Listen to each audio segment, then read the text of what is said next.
Back in the lab, as the kids would say. Those kids, of course, do not include Mike Giardi, who I think next time we have you on is you join us here previewing Pat's Bears on Sunday and sharing 6 big picture thoughts about the team. I want to do a new segment where you and I trade list of Gen Z phrases, and whoever gets the most right, and granted, I'm 33, I should know more. I think I top out at 1, and it's Riz, so now I ruin the game. But we will do more modern phrases to see who's actually older, because you and I are more aligned despite the age gap than more would think. What do you think of that game? I think I would do miserable, which probably would be pretty funny.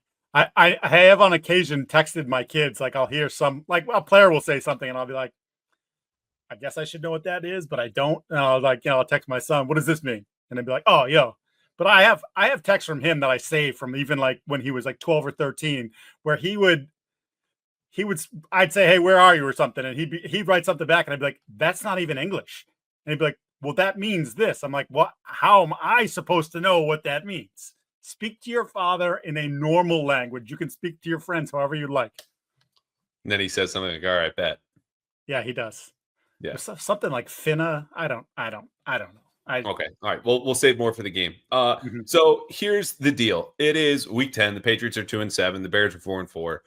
There's not a whole lot of national attention around this or many other Patriots games because that's just how things go when you were 2-7. And there are fun storylines, and it's Drake May and Caleb Williams reunited. And I think anyone should be excited to see either of them play, former top 3 picks. But for the purposes of our podcast today, I think it is more instructive to go big picture. Hence the 6 thoughts. You have 3. I have 3. I don't know what you're going to say, but you know, as you told me this, that I'm aware of that my flippant, reluctant B grade for Elliott Wolf has gone over very well in the radio sphere now since online. And I just want to start by saying when I give this flippant, reluctant B, at least to Elliott Wolf for the draft class, halfway through its first season, playing for the worst team in the AFC, a new head coach, one of the worst offensive staffs in the league, underperforming defensive staff was, I meant A++.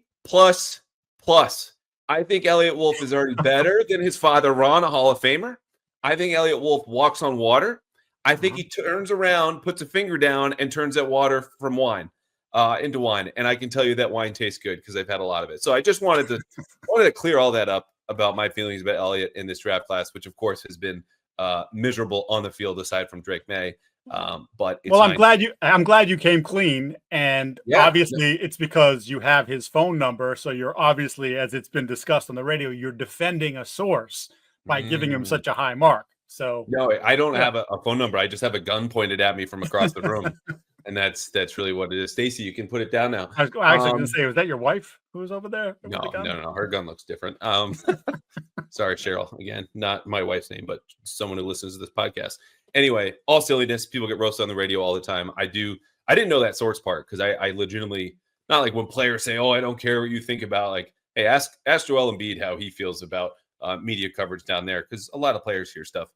I think the source guessing game is stupid because you want to reach out and correct stuff, but then what that does is shrink the pool of people you actually might be talking to. And obviously, I spoke to Elliott on the record for a story. Did not go through Elliott to get that. It was Stacey James, and then it was on the phone. Stacey was on the line, and that's what it was because he's a head of PR, and that's how they handle things. So, I guess I just had a conversation I don't want to have to, but I just think it's shitty on their part because there's no way for us to speak up about it. And I would bet almost anything. I don't have to ask Stacey to ask Elliott this. Hey, what does he think about me giving him a B on this podcast after a week 9 game with the Patriots lost? And I just threw something out to a reader. I said, don't ever give out draft class grades after 9 games. The answer would be he probably doesn't give a shit, to which I totally respect because we're all going to wait and see, him included. He obviously feels good about it. I think everyone else, myself included, feels worse aside from May. But moving on.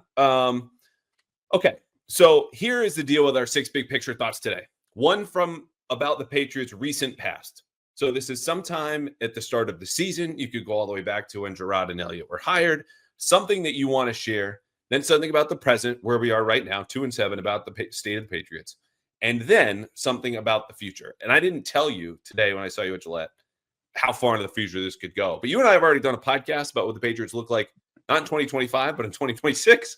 So do whatever you like. You go, I go, and again, at the end, we'll get to the Bears preview. So what is your big picture thought about the Patriots' recent past? So I think this goes back to the offseason, and this is why I would quibble with your grade that you gave Elliott Wolf, is he didn't do enough with the roster. They're sitting on almost $40 million of cap space.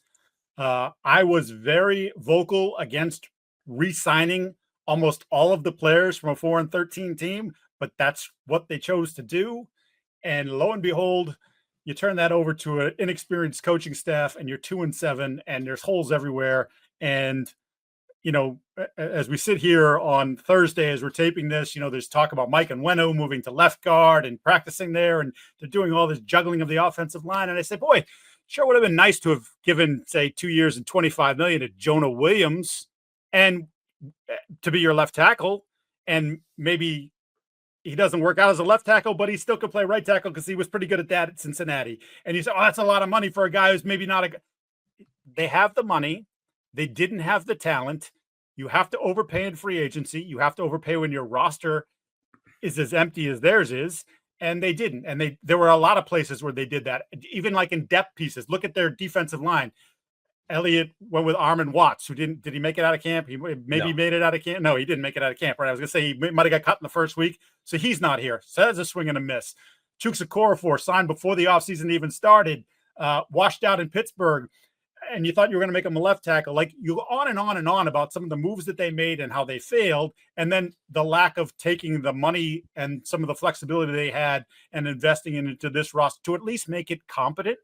Instead, I think there's your colleague Doug Kyde, who had of the 53 guys on the roster right now, 14 or 15 of them have been cut by another team this season or within the last year, something like that. It was a pretty stark stat. And it was just like, yeah, of course, because you decided to keep all your money over here after you signed your core guys from a 4-13 team, and this is what you get. You get a roster that is.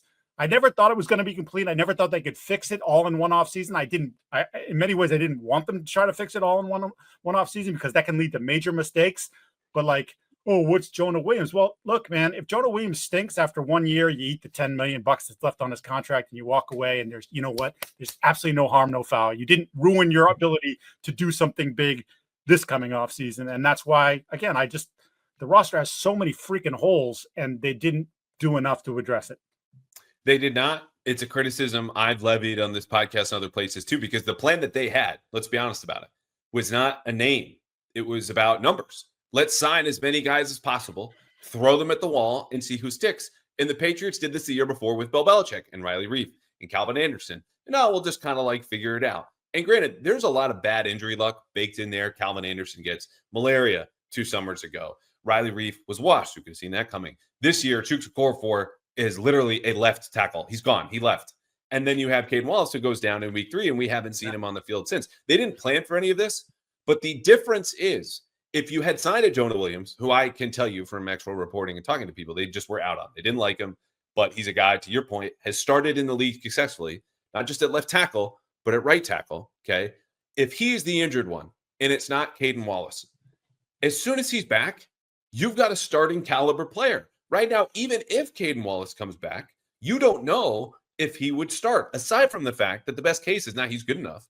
It's that he's young enough for them to develop. So you needed a starting caliber player in here that you set and forget. And even if he does get hurt, he comes back and fixes that. And now, if you do want to go, okay, well, you could have signed Jonah Williams and you still have one spot open because, let's be honest, Mike Onwenu is going to be a guard. He might even start at left guard on Sunday. You have 2 open spots. Well, at least then I feel more comfortable throwing numbers at the left side of the line as opposed to both of them, and fingers crossed, hope both work out, because neither have. And on that left side, it could have been Caden Wallace and Chuks Okorafor and Badarian Lowe, because Jonah Williams or Jermaine Illuminor, whom they should have signed, has the right side locked down. And that's it. Yeah, look, I can't argue with anything you said there. I just, even if you wanted to look at this year, and they were electing to use the word rebuild at various points, but they have it. You know what I mean? It's like they're trying to walk that line. Like, no, dude, we know what it is. Like, don't try to tell me you're trying to win 10 games this year. Your roster is not good enough. You know it's not good enough. It's why the previous guy who lorded over the franchise for 20 some odd years is gone. We knew this was going to be a multi-year process, but you're sitting here on week 10, and I mean, it's pretty messy. And I think I'll point to my next topic when we get to the next phase of this thing, but it's just, they didn't do enough, and it's pretty egregious, I think, on their part. And, There's a lot of guys that are working their asses off in that building, and to what end? Like I wouldn't. You hate to say this, but I wouldn't blame some guys if they're just like, you know what? Are you You talking didn't players? care. Yes. Yeah. Okay. You didn't care. Why should I care at this point? I got to worry about my next contract, my next place. Yeah. It's difficult because I think you have to know what you're signing up for when you sign with the Patriots. Let's say you're KJ Osborne, right? Oh, and now you're upset. What did you think was going to happen, right? Like, this is a team actively rebuilding, lowest over-under total before the season in the AFC, 13.9 points per game, and you're the big difference maker now. Look, all the confidence in the world, you're not adding another 3 points and a field goal every single game. So if you're losing snaps because you're also playing poorly, well, that's on you. Now, Jacoby Brissett is eating it and sitting on the bench and doing okay. He knew the deal he got in here, and granted, he got $8 million guaranteed for that reason. But I think you have to know what you're stepping into, and what you're stepping into is a clear and obvious rebuild. Yeah, it is. And just as the quick aside, why is KJ still here? I don't even. Question. Yeah, like if you couldn't trade him, didn't want to. If you couldn't trade him, he should be cut. Like you're onto this place now where we're openly talking. You were even asking questions today about it. We're openly talking about playing the young kids, and you design a play for Jaheim Bell, who had heretofore been on the side of a milk cart. Do you agree with that, by the way? Like, I think they made it clear there were breadcrumbs, or now we've got like full long crusts on the grass, right? On the ground, right? Like, yeah, let's not. But see, that's my point. Like, just embrace it. Say, hey, look, we know what we are. We know where we are in this whole process, and you're going to see more of Jaheim Bell and Javon Baker, assuming that he shows up on time and knows where he's supposed to go. And Jalen Polk, even though it's not gone great, like we drafted him in the second round, he's going to be out there. Layden Robinson just got sat down in the middle of a game, right? Because he couldn't handle Jeffrey Simmons, which was as much their fault as their fault as it was his fault. Yeah. However, the idea that now you're moving Onwenu to left guard is what? We're playing Layden, okay? We think he's part of the future, or we want to find out if he can be part of the future, and we're going to put him in the lineup, and God willing, health-wise, he stays out there and proves to us one way or the other that he belongs to be part of our plan going forward, or he doesn't. Yeah. Okay, let's get to thought number 2. Current state of the team right now, nothing shoulda, coulda, woulda, or this was good, this was bad. This is happening right now. I'm losing faith in the coaching staff by the day. And I need them to show me something, because I don't know that they know what they're doing. And I just wrote this about the Onwenu story today. Like, it's bad enough that I'm not sure they know what they're doing, but internally, like, what is the plan? They're just throwing stuff at the wall left and right. And look, again, there are some injury things that you can talk about, but you can't find someone to play left guard for you. Michael Jordan's been declining for 3 straight weeks. Actually, not even declining. It was bad 3 weeks ago. It was bad 2 weeks ago. And it was bad this past week. We went from Chicago, MJ, to Wizards like 3 weeks ago. Yeah. No, we went to fat, bloated, cigar-smoking, whiskey-drinking on the golf course. Hornets, owner, like not shadow GM, that's but where really we're at making now. bad picks. Yeah. And, like, look, that's who Michael Jordan is. He's a journeyman offensive lineman, like a down-the-roster depth piece. And you got a couple good games out of him, and now it's gone in the wrong way. Like, I don't know what the plan is. I don't feel like they're utilizing their personnel in the best place. I hate to invoke Bill Belichick's name again, because he deserved to be fired, and he helped set this roster up to look like it does right now. But one of the things that Belichick would do, and really for the better part of the 2+ decades he was here, he stuck to, was, I am not weakening one spot to try to strengthen another spot. And, last year, yes, he had to put Mike Onwenu at right tackle, but right tackle was an absolute debacle. And it was just like, we can't do anything. Let's move him out here. We think we can get by at right guard. And they were somewhat able to cobble that together. This year, Onwenu's right tackle, he's right guard. Now he could be the left guard. He hasn't played in the left side since 2021. He hasn't had a good year this year, and he even talked about that on Thursday with reporters. Like, and maybe the moving has something to do with it. Maybe it's his conditioning. Whatever it is, it hasn't helped. He's as Alex Van Pelt said, he's our best offensive lineman, which again is kind of damning that group with faint praise based on how he's played. But Okay, then just leave him there. Leave him at right guard. That's what he does well. He wasn't a good right tackle. He was a competent right tackle when you had to put him out there last year. This year, he hasn't shown to be a good right tackle. He hasn't shown to be a really good guard this year either, but like that's his spot. Just leave him there. That's where he belongs. And you work everything else around it instead of, you know what? No, now we're going to do this. Why didn't they cross-train Layden Robinson? Why isn't Layden Robinson the one who's moving to left guard? And you had problems at left guard, as I mentioned, for the last 3 weeks. Why wasn't, if he was ready, why didn't he slide in there? You know, there's just so much about it where I wrote about it on Tuesday as well, where I said, and I'm not afraid to make a bold proclamation as I wrote. I said, sink, sank, sunk last year. I stood by it. It was what it was. Like, if I feel it, I'm gonna write it. I don't want to write these guys off after 9 games. It's not enough evidence. I'm like, that's fact. It's not enough evidence. But what they've shown me for 9 weeks, 8, because the first week was a good week. What they've shown me for the last 8 weeks is like, I don't know what they're doing. I don't know what the plan is. I don't know that anyone's getting better or significantly better. You and I were having this conversation outside the media workroom yesterday, where I was like, give me a place where they've gotten significantly better this year. Like, good coaching should be able to take players and raise their level a certain degree. There may be a cap on it because of the talent, but you should get me a little bit there. And there's really, what do you got? Do you got anything for me? I got a lot for you. Okay. I said it was a good rant. I was on a rant. No, you could have interrupted me at any time. You are the host. If you wanted to step in and say, Giardi, can you give me a second? Because you're getting red in the face. Veins are popping out of my neck. Red in the face here.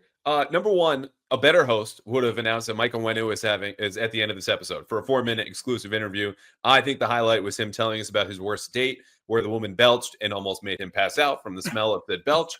And then we got into a couple other things, including a Jim Harbaugh story. You know what? He's got a very dry sense of humor, and I appreciate that about him. Yeah, he was good. He was better than I thought he'd be. So a good 4-minute drill at the end of this episode. Number 2, as I saw you and Bob Sosi and Mike Reese all walking back towards the media room yesterday, Wednesday, ahead of me, before you and I had the chat that you just alluded to, I thought to myself, there goes shrink, shrank, shrunk. And that is said with all the love in the world for Mike and Bob, and none for you, all 5'9", generous and under.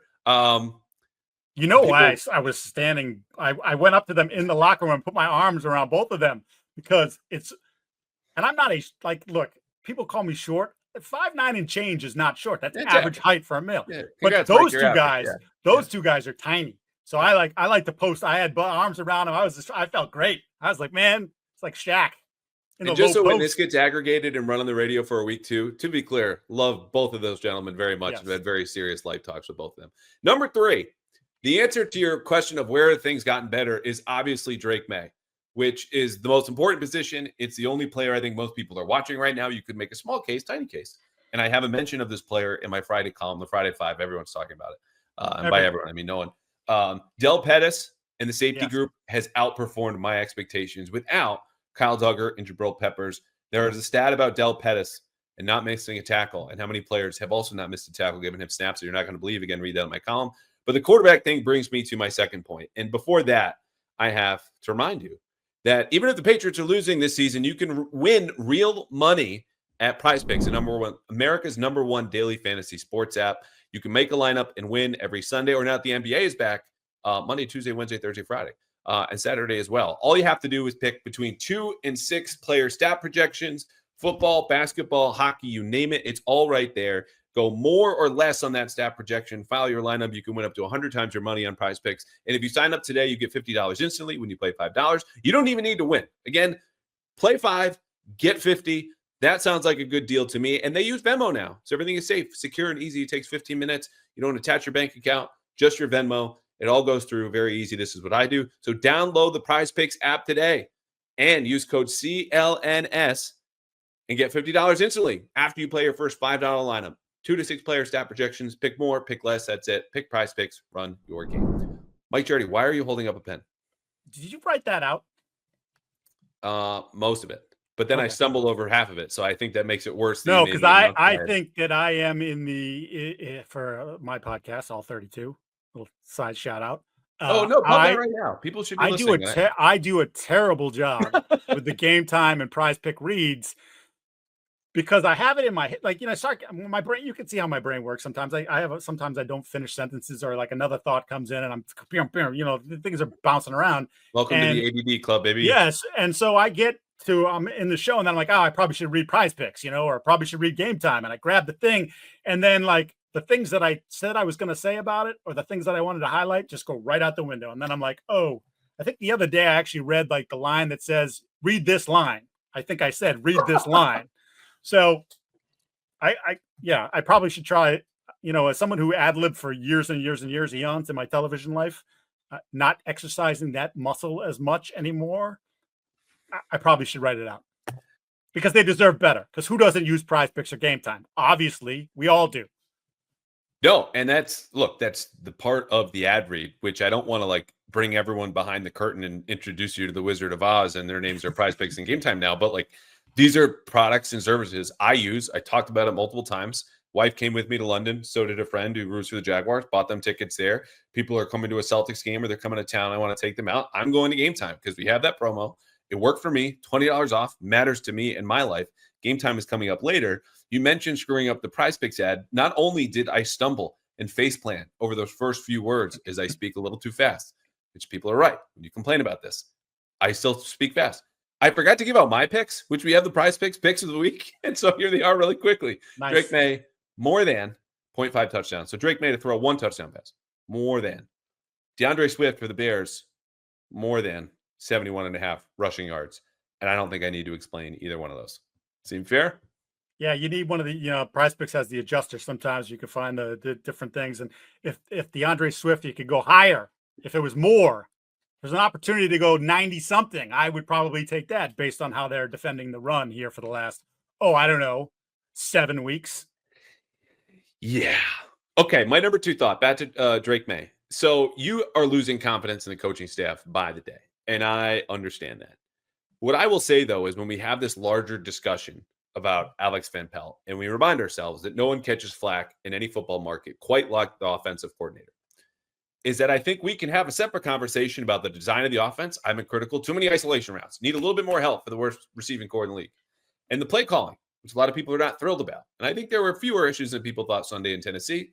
But the one issue we should universally be praising him for, in an area that I don't think he's getting enough credit, okay, because he's also standing over there with a Nerf gun pointed at my head, is for developing Drake May. And if you made a list at the moment Alex Van Pelt was hired of the most important things you need to do to stay here and do a good job, number 1 was going to be develop a young quarterback that we more than likely draft in April. They drafted one. Since then, we have seen Drake May go from the number 3 pick to the 3rd quarterback in the spring, the number 2 guy in the summer. For the first 3 weeks, by completion percentage, turnover rate, sacks, he was worse than Jacoby Brissett. That is a fact. If you watch those practices, you saw it. If you charted those practices like you and I did, you have the numbers. They're all there. What happened then was he got better. And that gets better with drills and coaching and scheme understanding and chemistry. And he has taken off to the point now he is probably their best player in offense. And that's even true in games when he throws 2 picks and loses a strip sack and gets fumbled and gives the game away. And you're still going, he played better than anyone else around him. And I'm going, I can't even blame him for the turnovers. They were bad, but he's a rookie in a bad situation. And everyone feels like they nailed it. And I think Alex Van Pelt, from the drills to the teaching to working with him in the plays that he likes and doesn't, deserves more credit than he's getting right now for that portion of his job. I have tried to bring up this point every time I'm asked about Alex, whether, the offense, the design, the some people say the simplicity of it, the lack of motion, all these different things. And I would say what I learned about Alex when I researched him after they hired him and talked to a bunch of people that he's worked with, coached, etc., is that he's really good with quarterbacks and he'll reach the quarterback. And if he believes in the quarterback, you should believe in the quarterback too, because he's pretty good at this. And we have seen that. He's done a terrific job with him. Here's the problem, though. The problem is 2-7 becomes, say, 4-13 at the end of the year. There's going to be fall guys. And he's probably right now trending to be the fall guy of the coordinator, head coach, because I don't think the head coach is going anywhere, and I don't think the DC is going anywhere. That means the OC's, again, if it continues on this track, he's in trouble. because I think upstairs is going to say we need to make changes. I'm not running back the same group again after what we just did. And also, I think upstairs, and I'm not talking about Elliot, listens to the radio stations and reads the newspaper and the Friday Five and Mike's musings and all these different things. And they hear us complaining about it and they react to it. Even though they claim they don't listen, they listen and they react. I think Alex is in trouble if it doesn't turn and the offense isn't all of a sudden, I don't know, whatever it is. There's certain measurements they're going to have to hit, I think, here in the second half of the season. And how do we know that Drake's not going to take a step back at some point during this? Maybe Sunday was the start of it. Maybe he turns it over a couple more times in Chicago. Yeah, that game is going to come for sure. Right. So then, is that going to also fall at Alex's feet? Because at the beginning of the year, for 5 weeks before they made the change, Gerard Mayo kept going out of his way to talk about the scheme. We got to scheme it up better. He didn't say that about the defense. He said the defensive players weren't playing well. Scheme is good. We're just not making the plays we're supposed to be making. We got guys there that don't make the tackle. Whatever it may be. Never put it on the scheme. Put it on the players. But on the offensive side, he put it on Alex quite a bit, which again to me is laying the groundwork for him being a fall guy. And then that means what? That means another new offensive coordinator and another new coach for your quarterback.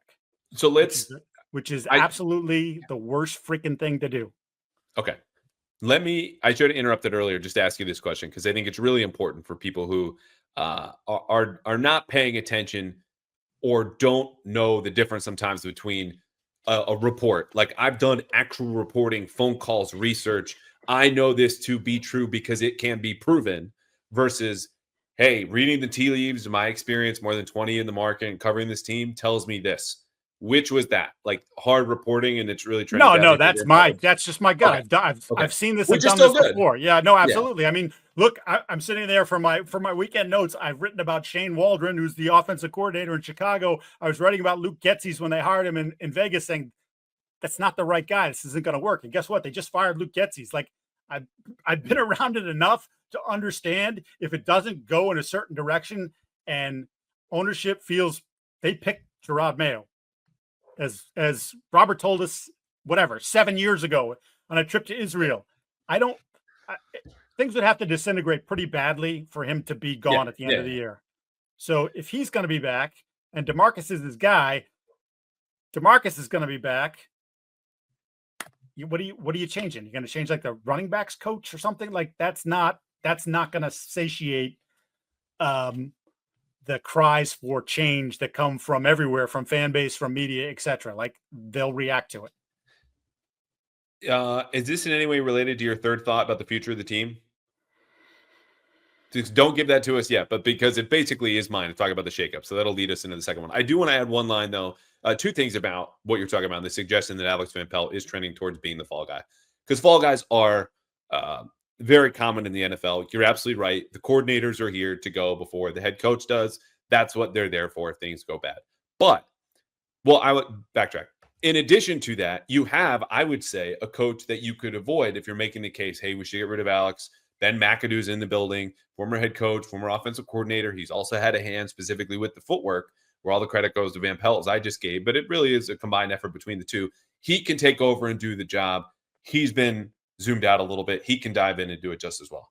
I'm not advocating for that, but if you are someone who is, I think that would be a logical move. Number two, I would say, though, is if, again, you brought him in here to be a locker room culture guy, and if you brought him in here to be a development guy with the quarterbacks, but you're firing him for different reasons, things that you did not acknowledge or bring him in as a strength, schematics, winning, well, then why was he here? Because the things you brought him in here for take time. And what you've seen already from the development indicates that he's doing a good job with Drake May. So if you change your mind, that's one thing, but that's not his fault, right? And so I think you need to stick to, why did we hire him in the first place? Yes, he was the 12th or 13th out of 13 or whatever. Not plan A, okay? And some of the candidates they did interview, Shane Waldron being one of them, Luke Getzey was another, we're not that impressed. Never going to come here. He did. I think part of the reason you want to build up this culture in this locker room, keep guys like that, not only on the roster, but on your coaching staff, something that Mayo brought up. couple weeks ago, and I tweeted, I was like, "Oh, it's very interesting." I tweeted this in the Friday Five last week. This Mayo quote about everyone on the coaching staff has to also be rowing the same way, which brings me to my future thought. Yes, I think shakeups are coming, and that's clear as day right now. It's not only because the Patriots are 2-7, trending towards 4-13 or 3-14. I think a guy like Tyler Hughes, I would be surprised at this point if he's back. Maybe you do get a new running backs coach, Taylor Embry, fired by the Jets last year, lands in New England. Offensive line, you got 3 coaches. You could probably change up one of them. And then, the quarterbacks are doing a fine job. Bob Bicknell, tight ends coach, been solid, but Austin Hooper and Hunter Henry come out of the microwave. Like, that's ready-made. You know what it is. You know what you're going to get. There's no cooking that needs to be involved there. Defensively, Jerry Montgomery, Drew Wilkins, new guys, more fall guys. I would set the number at, this is my gut feeling, not reporting, over under 3.5 for new assistants. That's a good number, and I'm going to take the over. I almost did 2.5, and I thought you were going to be 2. He's like, 2.5 was easy. I was thinking 3.5 was a good number to set, and then I was trying to, as you were hemming and hawing there, I was trying to figure out, would I go over? I would go over on that. And I'll throw I don't think too. Let me just ask you this though, this is just, we're just spitballing here, people. Don't aggregate. You fire the interior defensive line coach. Does that move a needle for anybody? Does anybody go, oh, good. They're good. You know what? They're getting it on track back down there. They're dialed in now. No, it's just that doesn't. It's the point to move the needle on the radio or with ownership and make them feel good for a week or two? Or is it to get a better product on the football field? Because if you have the ability not to care about the radio stuff, the media stuff, the fan stuff, to be honest, you should not. Because if you win, if you get a better product on the field, everything else will take care of itself. That would be my question. If you're doing it to satisfy ownership and just some change, any activity they view as productivity, that's fine. If you don't think Jerry Montgomery is part of the problem, then I would not fire him or anything. This is just groups where you could easily identify the receivers have underperformed. Tyler Hughes, guy who's never been a position coach in the NFL before that anyway. That's why I keep bringing him up. I think it's a very obvious choice for this. Dark, not as dark as you could be having conversation this week, but around the Patriots and the offense, yeah, I think he comes up more. Does he move the needle, though? What do you mean? From the media reaction, ownership? I just think that when you start moving the deck chairs in the back, that doesn't, I don't like, how are you selling that to Robert and Jonathan? Hey, our offense did whatever. We have 17 points a game, 18 points a game. The receivers can't get out of their own way. Offensive line was a hot mess. But boy, I keep hearing often about how our offense is just not very advanced, and we're stuck in the sort of the early stages of the West Coast. That this isn't the advanced West Coast offense, and we've got this dynamic quarterback, this dynamic talent, and we invested a second-round pick in Polk, and why aren't we getting more out of it? And that's why I keep coming back to Alex. And again, this is just me talking. I wouldn't do it. I would keep him. For the very reasons that you just listed so much better than I did, in terms of you brought him here as the 12th guy you interviewed, but you knew that he was a good chemistry guy and that he would do a good job building your quarterback up. I don't want to take that guy away from the quarterback when the quarterback has been the one freaking bright spot on my offense. And you could argue the brightest spot on my football team since he's been inserted into it. I don't want to take that guy away because I don't want to do what the bad franchises do and the bad staffs do all the time, which is just you're constantly spinning and you're never in full alignment with everybody. GM, head coach, coordinators. Let's just go with this and let's build the quarterback to the point where it's beautiful. If Brian Dable had left Josh Allen after year 2, does Josh Allen become what Josh Allen becomes in year 3? Great point. I spent a lot of time around them. And I think Josh is an otherworldly talent. I don't know that would have happened because he and Daboll had such an unbelievable relationship and such an honest relationship where he could just basically say to him, dude, do that again, and I'm going to smack you upside the head. They had that thing. And then the FaceTimes and the love, and they had all this stuff going, but it worked. And what I feel like, at least through 4 games, is it's working between Alex and Drake. Hey, we got 10 weeks from now and there seems to be some fissures, then okay, fine. That's a different conversation. But for right now, what he's done for him, I think has been important for the franchise. I agree. I don't know if I have too much more to add. It just is interesting though, because I know Gerard acknowledged this soon after he got hired, and I've not been able to find the quote. Would love to link it and credit whenever and wherever he said this. But he acknowledged that the head coach's first staff rarely looks as it does in the second year. So this is just a fact of NFL life. This is not anyone projecting sources or getting over the top about this and that. It's the way of life in the NFL. It's also the way of life when you played as poorly as they have. Especially on offense. But again, I think that continuity, like it takes a lot of time. The interesting part, you mentioned spinning, and that's people in different positions and places. There's also the spinning to ownership, where if those questions are why aren't we getting more out of this and we're the 30th ranked offense or whatever, and be like, well, look at our personnel. How many offensive linemen could you name before you go up into that big box and get cozy and the camera pans to you every other second?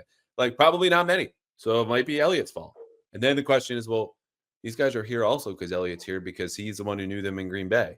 So I do think if there's pressure on Gerard, there's some more leverage you might have as the head coach if he wants to protect his assistants from ownership than before, because he's not necessarily the one who had the list that they started to pull names from, and those names became their new hires. It's just an interesting, unique dynamic in that sense. But the fact that change is coming, is the way you and I both believe, is not uncommon, especially at this record and this stage of a rebuild. Yeah, I don't 100%. Okay.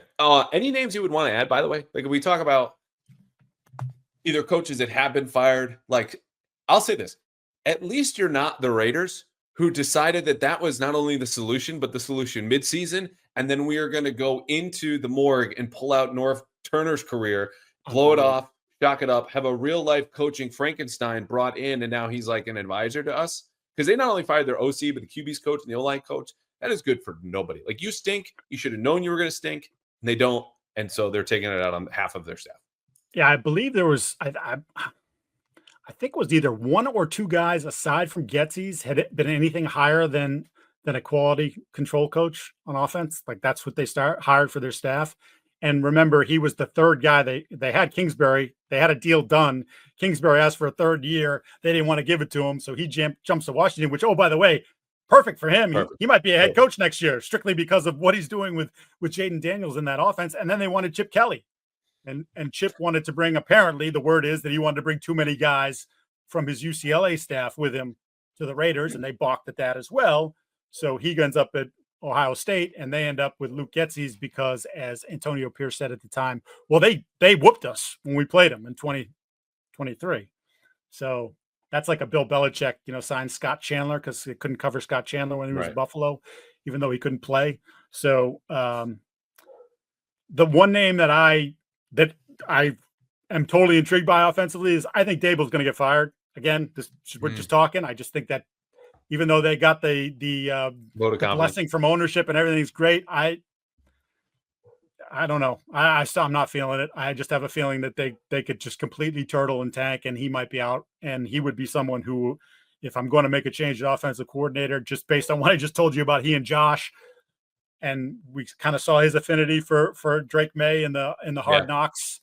I would be intrigued. I don't know if he would be intrigued about coming here, but that would be someone. It would be an easy sell to ownership. Again, I don't want to make too much of that, but someone who's been here, the family, et cetera, et cetera. Absolutely. And look, that still seems to be important to them. They did, they kept Macro, they kept Elliott, they've kept a lot of people that were in place during the Belichick years, even though they wanted to move away from Bill. So. All right. What's your final thought? Future of the team, and then we'll get quickly to Pats Bears. My future of the team, and it's funny, like considering where they are right now, they have the number 1 pick in the draft. Let's just assume they're going to finish in the top 5 in the draft. I don't care what position they take.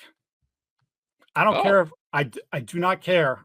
They need blue chip talent, and they need blue chip talent and a quality person, which sometimes those don't always match. But I think it's pretty important. And I think when you look at the roster and I say wide receiver, absolutely. Tackle, absolutely.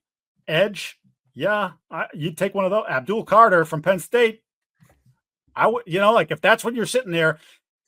So to me, it's about taking the guy with the highest grade, assuming that guy isn't a quarterback, because you feel like you have your quarterback. So that's Right. a big one for me, is that I know we're getting into the narrative, and then I'm taking whatever I get there. Let's say I draft the wide receiver, then I'm taking my other picks and I'm trying to move up and get in the tackle. Like I'm trying to address it. I'm not sitting back. I'm not trading back to get a 4th round pick and miss out on Lad McConkey and take Jalen Polk. Like I'm taking the guy that I think is the best player, because the roster isn't good enough to start being picky about some of this stuff. I think they need to pick guys that can actually make an impact on their football team, because again, I don't think they're going to the playoffs next year either. So that you're still building this thing out.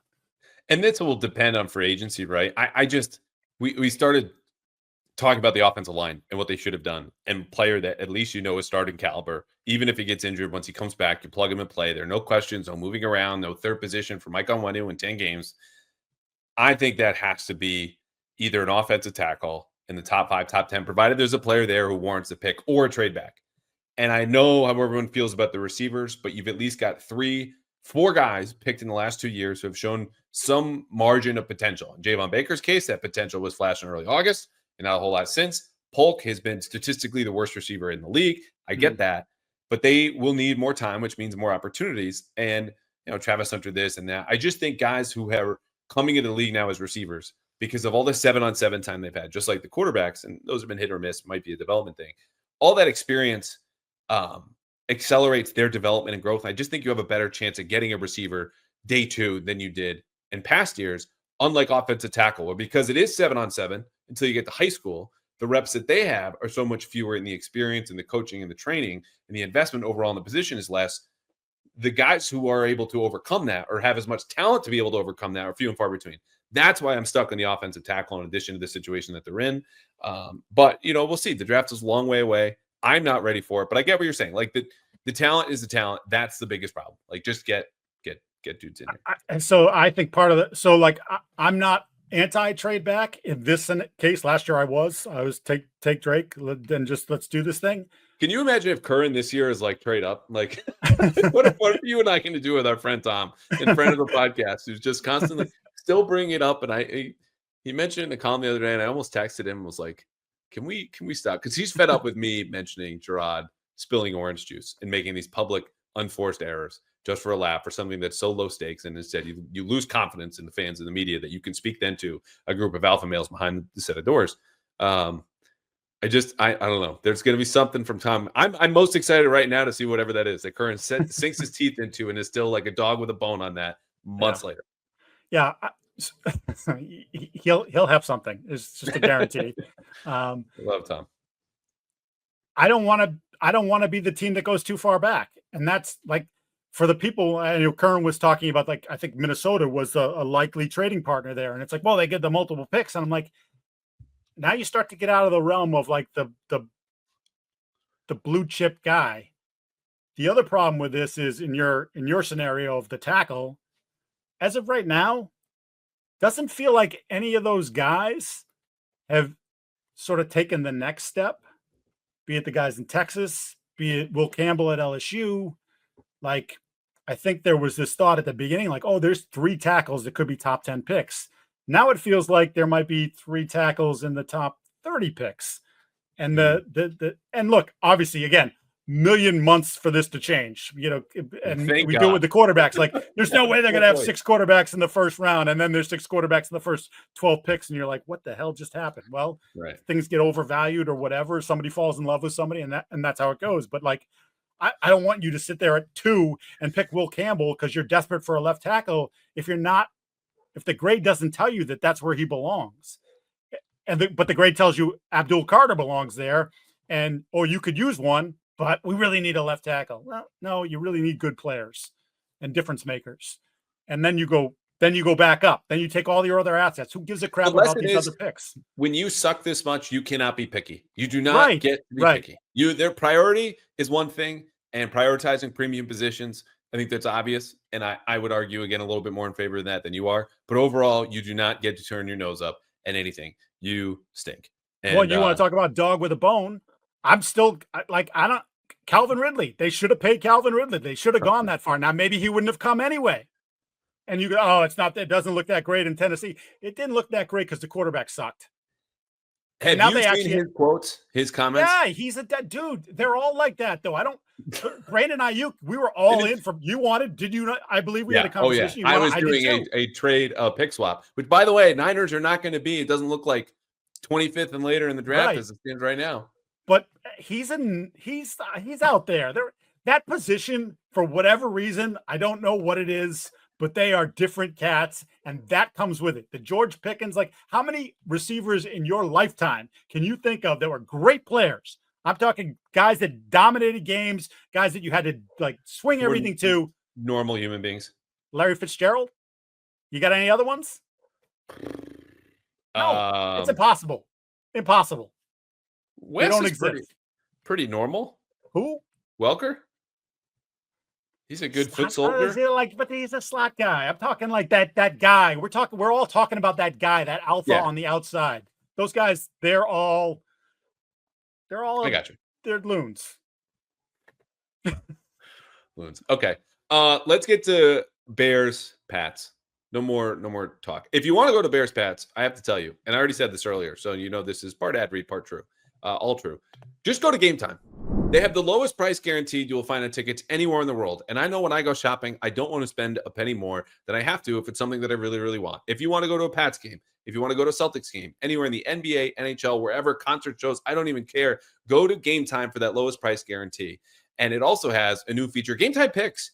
You just get the best seats right up front. All in pricing. You can click on the seat, see the view, no fees, no mess, no nothing. Go to Game Time Picks, filters out all of the fluff with your lowest price guarantee. And in the rare instance, you go somewhere else and find a lower price, they will credit you 110% of that difference back to you. So go to Game Time right now, download the app, create an account, use code CLNS. Again, that's CLNS for $20 off your first purchase. Terms do apply.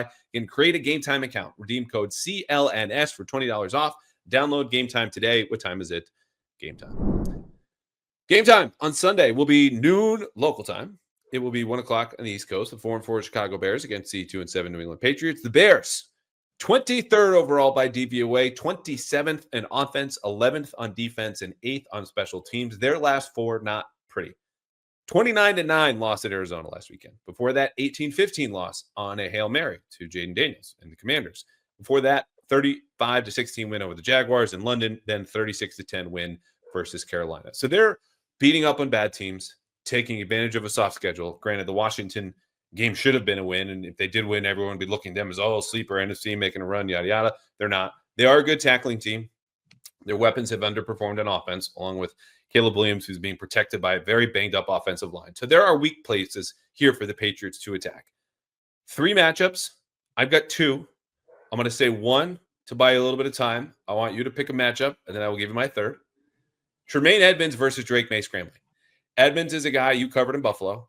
Super rangy, big, physical linebacker. I don't know whether or not he's lived up to this giant-ass contract that I was hoping a couple off seasons ago. The Patriots would get him. They did not. But that's the player that they're going to be assigning, him or TJ Edwards, as a spy or when they're in zone coverage a whole lot, to keep an eye on May. And if May gets around him often enough, he'll do what he did in Tennessee, which is go for 95 yards. And if he doesn't, then the Patriots are in real trouble, because that means he doesn't like the options he sees downfield against Jalen Johnson, and very few people do. Jalen Johnson shut down corner. And that Edmonds-May cat-and-mouse game, both literally running around, and I think with May moving zone defenders with his eyes, is going to be very, very interesting, because Edmonds is someone that has grown up a lot and is at the center of everything the Bears want to do on every single down. That, to me, is my first big matchup here. I love it. Edmonds is he's a terrific player. He's a terrific dude, really good dude.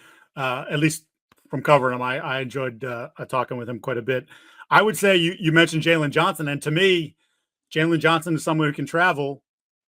Obviously, the Patriots don't necessarily have a player that you'd want to travel with, but I'm just curious that they even bother throwing at him. You know, however it works, are you cutting off the field because you don't want to go towards Jalen Johnson? And I'm just curious to see if they do anything with him. Like if they looked at Pop and just said, all right, well, clearly they want to get the ball to Pop, so you're our best guy. You're going to cover Pop. And whatever. We're not worried about the outside guys, but I am curious to see if they do anything with Jalen Johnson and if the Patriots can have any success thrown in his direction. Last one for me is Jonathan Jones or Marco Wilson against the other receiver. Because when you look at the Bears, you got 3 guys over 300 yards. It's Rome Odunze, DJ Moore, who leads them in catches, but is second in yards, and then Cole Kmet, the tight end, which could really be a weak point for the Patriots if they're signing Jalen Hawkins or Del Pettis or Marte Mapu, man covered, but we'll see. I just think Christian Gonzalez will cover one of Odunze and DJ Moore, and then Caleb Williams will look to the other side and go, okay, that works. And I don't know who it's going to be. I don't think Christian Gonzalez will shadow this week. So playing sides, I'll be very interested to see how Jonathan Jones and or Marco Wilson hold up. And maybe it is Alex Austin in the mix this week, or maybe you get a little bit more Marcus Jones on the outside. We'll see. But it's one of those matchups that I think could either blow up in their faces, or if the Bears ignore it, could really play to their strength, because that's an area I know if I was Chicago, I'd be attacking. I should give you a bonus one. Can I give you a bonus one? Yeah. Waldron versus Covington. Waldron's offense is a mess. Waldron's offense is a mess right now. My boss tweeted it out. It's true. I was actually watching it this afternoon. Their offensive film in Arizona is wretched. I don't know what they're doing. You mentioned Cole Kmet. He's a really nice player. They don't use him nearly enough. I would be like, okay, look, I get we all have all these flashy pieces, but like on 3rd and 6, I'm going to get him the ball. He's a house of a human being, and he's a good athlete.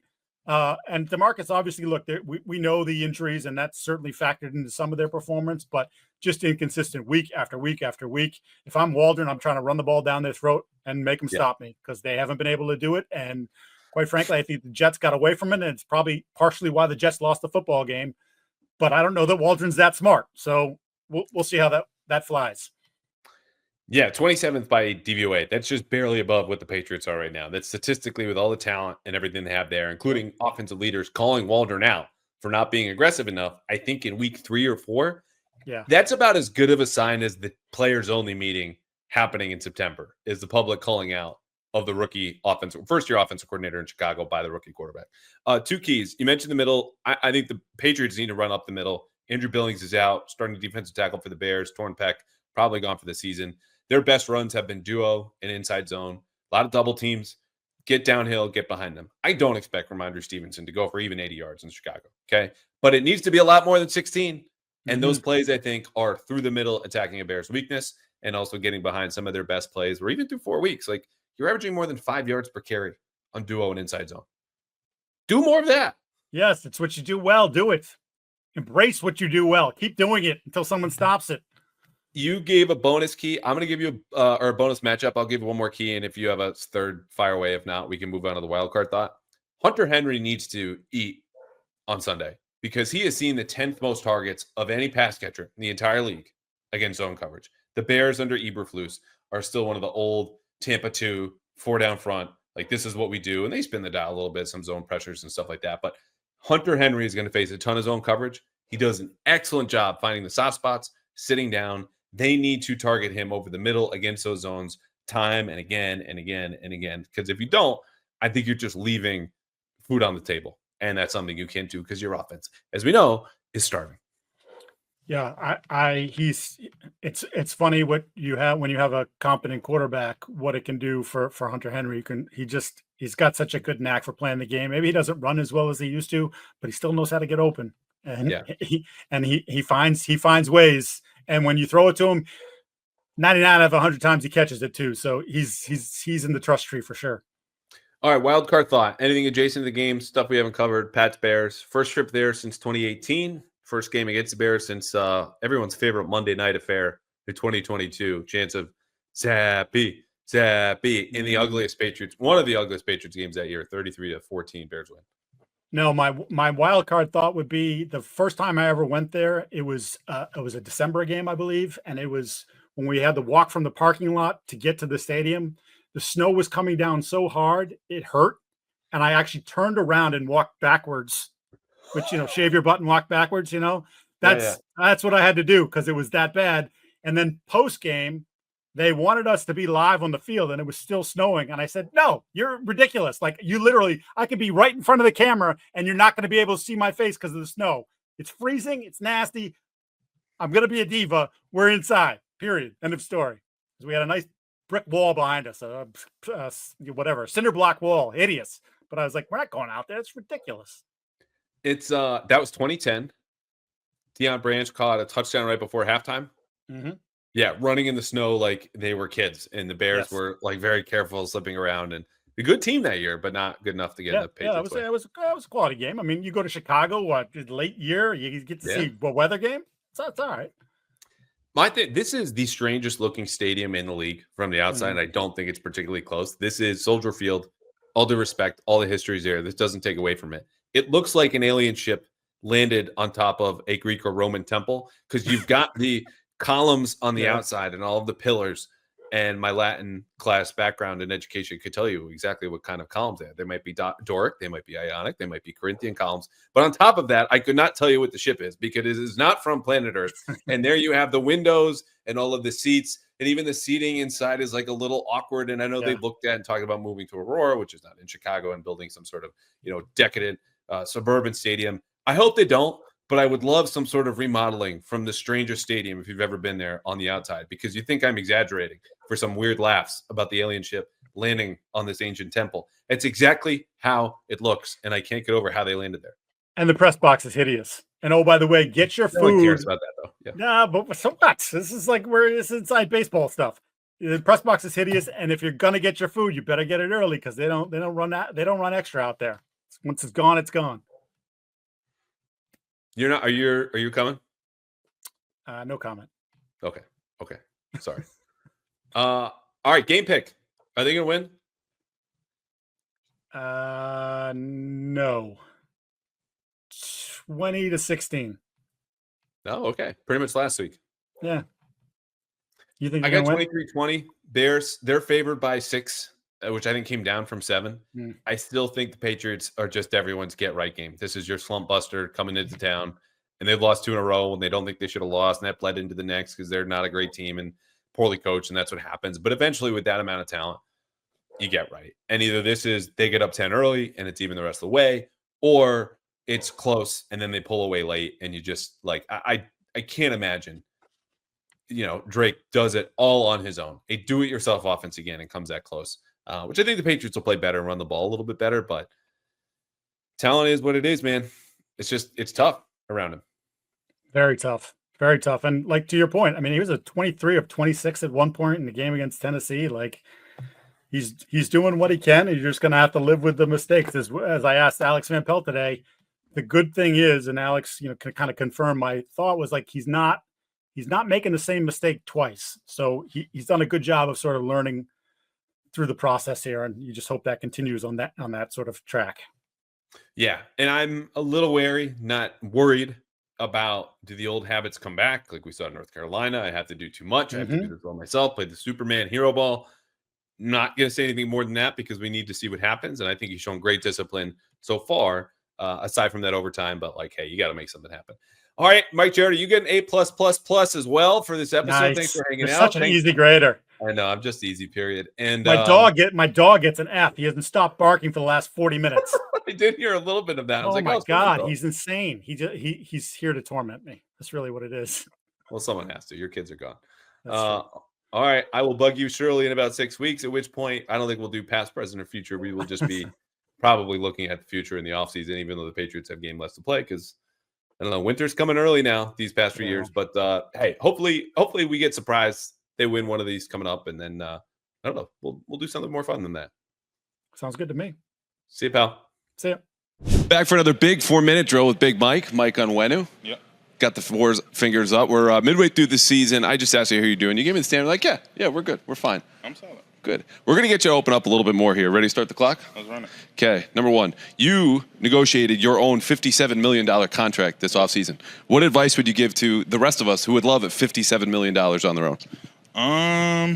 Read into it, look at the trends, and pretty much that's all I did. All right. The worst date you've ever been on? The worst day I've ever been on, probably just her burping, if I remember. She was just belching obnoxiously throughout the night. Okay, where did you go? How quickly did you leave? Did you know on the spot this is the last one? Like, how loud were these belches? It wasn't a crazy loud burp, but, it was one of them burps that you smell, and it was like, all right. After about 2, it was like, no. We finished dinner, but after that, it was pretty much that was it. College? Or you're in the pros? This was college. This was college. Yeah, yeah. Did you ever see her again? Yeah, on campus. Yeah. Okay. Yeah. Did you hear her first? No, I didn't hear it first. All right, we'll move on. Your proudest moment as a Patriot? Probably really just getting drafted, to be honest.